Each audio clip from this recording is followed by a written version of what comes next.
very exciting, but I have a hunch that most people are not here to witness the audit presentation tonight. So let me give an update on the tree ordinance.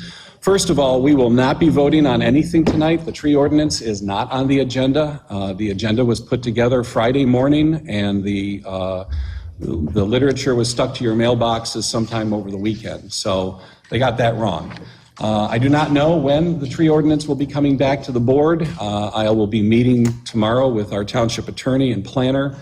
We're on version number 3 or 4 right now, and just to let you know that we've been incorporating a lot of the recommendations from my colleagues up here and also from our township staff and from many of you.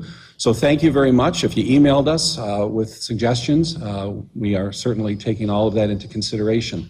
I don't want to overhype the changes right now, but I think some of the more significant ones is, no permits to plant a tree, no permits to trim a tree, although I don't know if that was really in there to begin with. No criminal penalties, no fines in any kind of a civil procedure sense. So right now, I think that the thing that we're kind of still struggling with is the whole issue of clear cutting by developers, clear cutting by folks who are putting in large businesses like we saw with Wabasto, and we've had some other cases in town as well. So what do we do with the large developers, and what do we do with smaller developments as well? So clear cutting, and also then this whole issue of heritage trees, which are basically old trees that have a circumference of 18 inches or more. What do we do with those? Might be a decision that we don't do anything with them. But I think the draft ordinance that will come out, hopefully I'll present it to the board next week via email, will take into consideration a lot of the comments and questions that they had, as well as trying to address some of those other nagging issues. It also provides a little bit more, I think a lot more leeway to the building director, and gives him or her much more say in what kind of instances we might employ a tree ordinance. So I don't want to deter anybody, but we've only got the one item on the agenda tonight. There will be public comment, though, at the beginning of the meeting for 3 minutes. There'll be public comment at the end of the meeting for 3 minutes. Otherwise, I cannot say with certainty if or when the tree ordinance will come back for a first reading or even for additional review, but probably not until July or August.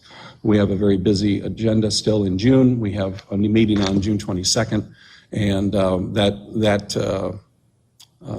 that agenda is already full at this time. Okay, so I need a motion to approve tonight's agenda. Mr. Supervisor. Mr. Clerk. I move for the approval of the agenda for Tuesday. Saying aye. Aye. Very good. Okay, public comment limited to 3 minutes. Anybody at this time? Yes.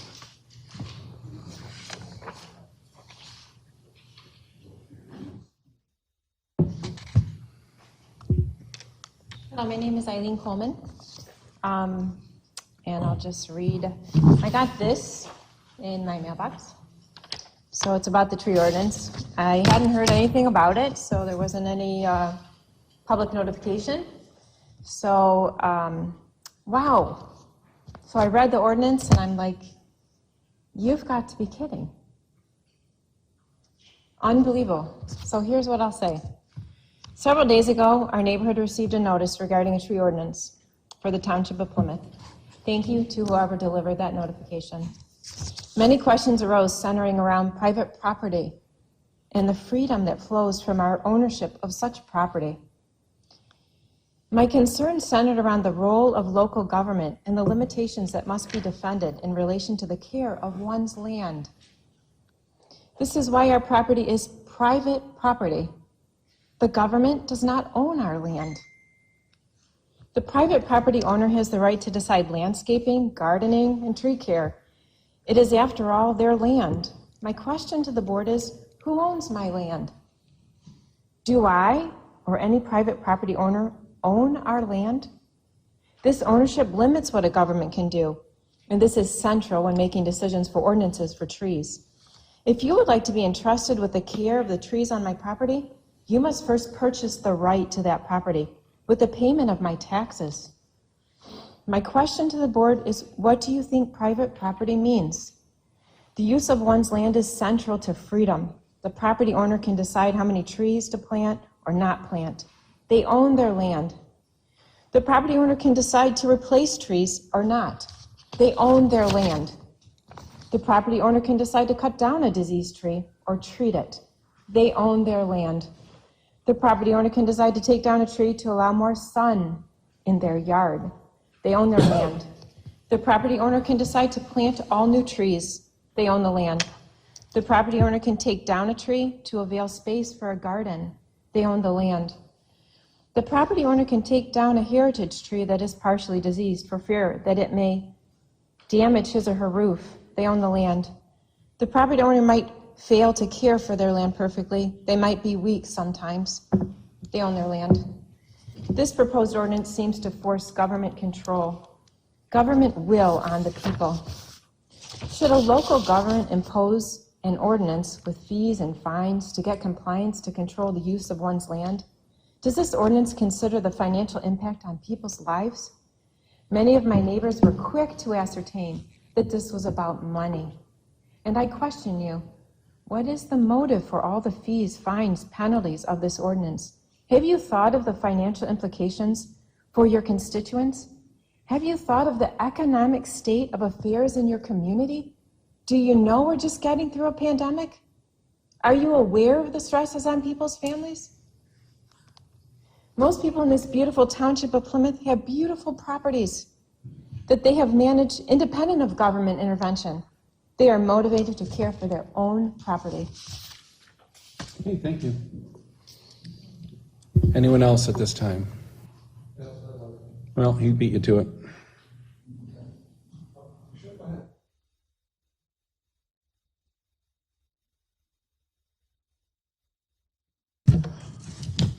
I've been informed that Trustee Stewart has been posting that citizens that speak at board meetings are clowns and the board meetings are a circus. This really offends me. Trustee Stewart posted a lie about me, calling me a liar for simply posting the tree ordinance obtained from the Plymouth Township website.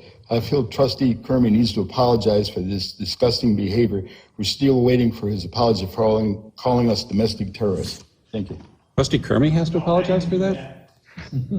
Get your scripts right. You said Kermy, not Stewart. Oh, Stewart. I didn't say Kermy. You said Kermy. Yeah, you did. Okay, I take All that right. back. Trustee All Stewart. right. Thank you very much. Thank you very much. You shot me.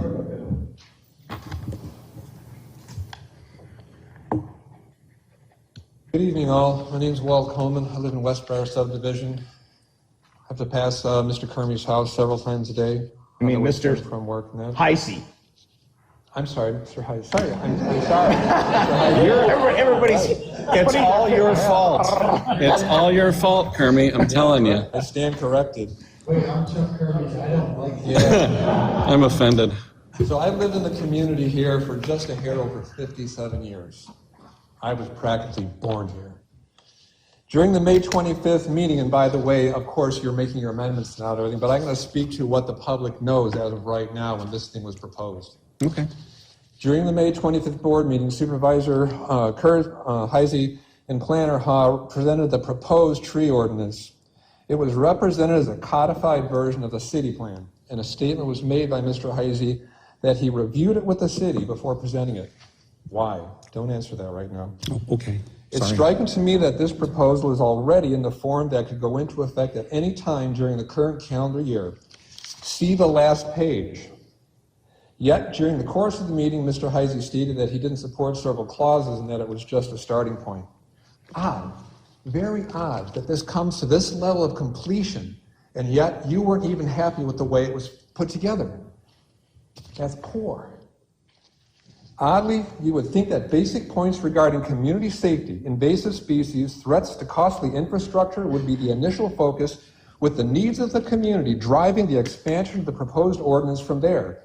Rather, the supposed first draft is presented in draconian form, where the emperor demands the sun from his subjects, but will settle for the moon.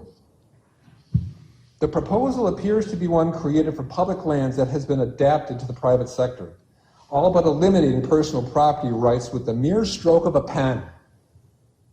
At every turn in Division 4, the administrative and effort section, there's nothing but wall-to-wall outlining of required permits, undeniable access to the property, punishable fine minimums. Yes, they start at $500, and even a severability section, Section 5, that allows the list of 28 sections as standalone clauses that, if removed, would allow the remaining sections to remain, so that anyone who dared challenge the proposed ordinance in court it would have to be done in piecemeal, at the most minimal degree, a sort of reverse incrementalism.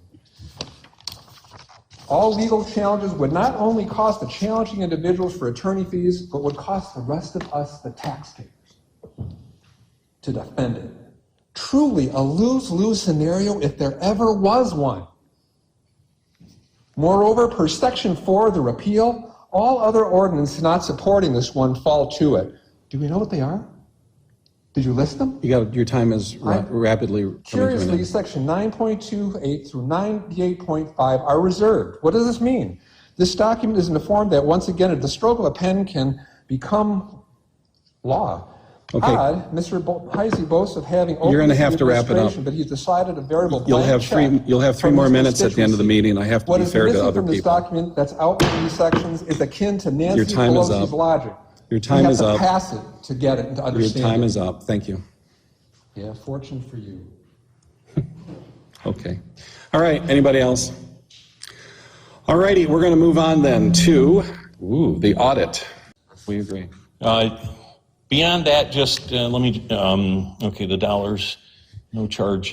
The only other thing, back to being good stewards of our money, some of the other people talked. I came tonight again because of this tree ordinance. Just look at it long and hard. I know you indicated that right now with the changes, you're not looking at fines, et cetera, but as a couple of the other residents had indicated, I'm a realtor. I'm protective of property rights. And when I looked at that, at initial blush, it's like, this is ridiculous. People are going to move in. I mean, the conversation I had this evening, I planted 25 arborvitaes along with a couple other trees last year. The permit fee you were talking about was going to be more than I was paying for trees. So just be Not going to conscious happen. of that. That's not going to happen. So. Okay. And you did a great job on those trees, Tim. Thank you. Kathy Pumphrey used to beat me up because she thought that I had stuff in the backyard she didn't want to see, so. And Chuck, I don't see you every day, just sometimes walking on the street, so I don't have anything to beat you up. All right. Everybody loves me today. Thank you. Nice to be loved. While we're on this, did you guys notice, well, I'll talk about it at the comments section. I just wondered the timing on the tree ordinance, the final Sure. timing, if the public would be notified and we would actually be able to see the draft before it goes forward. And, I mean, my concern was that, so you consulted the city, and the city actually consulted their people, but the township didn't consult their people. Okay, So- that's not true, and that's argumentative. So let me tell No, you. that's what I read in your, that's what I read Okay. in this. It said, I consulted. Okay, but you're The but city. you're adding stuff too. So the tree ordinance. I don't want to beat this to death tonight, but the tree ordinance in the city of Plymouth was actually it was approved by the city commission. I want to say like in 2017, and then it was removed. It was repealed because it was unmanageable, and then they adopted this new one, which I believe was a 5-2 vote. It was not unanimous. There were a lot of concerns expressed at that time. I've read all of the newspaper articles that came out at that time regarding the adoption of that ordinance. When I met with the people from the city, I met with them because I had their ordinance in hand. I had a lot of questions. So I wanted to see, how are you guys administering this? What are the pros and cons? What are the lessons learned? You know, unfortunately, that their ordinance was adopted in 2019, and then of course we had COVID. So, they couldn't give me a great example of how it's being administered right now. But they gave me the pros and cons of how they're dealing with it right now. And a lot of that I took to heart, and a lot of it's reflected in the latest draft of the ordinance. So, I mean, that's all. It's not a Yeah, the question was, are we going to know when you're going to proceed? Sure. And then are you going to let the public know? Sure, I absolutely. understand like where you got your template and Okay. how you proceeded. I completely disagree with everything in this. Yeah, but if So to- going forward, I'd like to understand. Sure, so what's like, going to what happen, your what's plan going to is. happen next, it just so happens that we've got a meeting scheduled tomorrow. I have a meeting with our attorney and our planner, and we're going to go through another draft. I've given some ideas on what that draft's going to look like. My hope would be that we can get the changes made, sort of a red line strikeout version. I would give it to the board electronically. It would, if they want to give it to you, that's up to them. But I want to get their feedback because I look at them as my client. I'm the lawyer and they're my client. So I want to make sure that I'm providing them with a good work product that they No, I mean that to they the can live public, with. not just to me. At some point, Yeah, we to may the have a public. study session, or we may bring it back. I plan on bringing it back to the board. I don't know what day that's going to be. So it could be in July, it could be in August. But then at that point, we'll have more discussion and review, and that'll be properly posted. We post our meeting notices on Friday morning. That is unheard of. In the old days, before we came here, it was like, where's Waldo? We had to find the agenda, late on a Sunday night or something like that. No, not true. True, I did it. Delivered on Friday. They were delivered to you, but they weren't posted online until Sunday night because I was trying to find those agendas. So anyway, so that's what's going on. Okay, anybody else?